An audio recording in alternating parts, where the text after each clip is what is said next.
Dağlı taş döşdür qadam üstümə.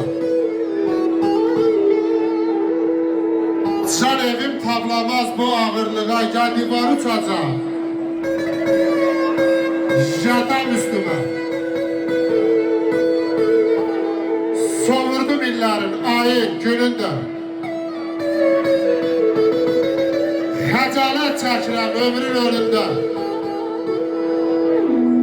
Tir-tir əstirirəm yayın günündə, bir nəslə yoxdur ki atam üstümə.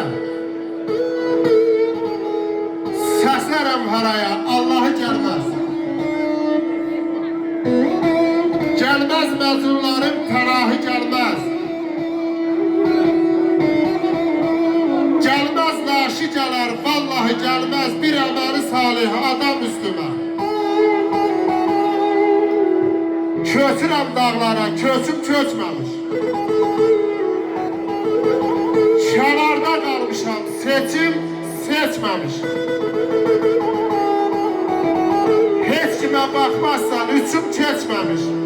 Tək tənha gələrsən, qadam üstümə. Sazavat oynadır yaş tərəfində.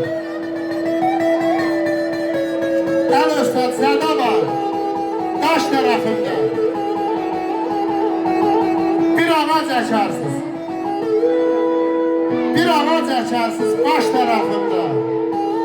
Aşıq kölgəsi sallasın badam üstümə. Kölgəsi sallasın badam üstümə. Sazın var olsun.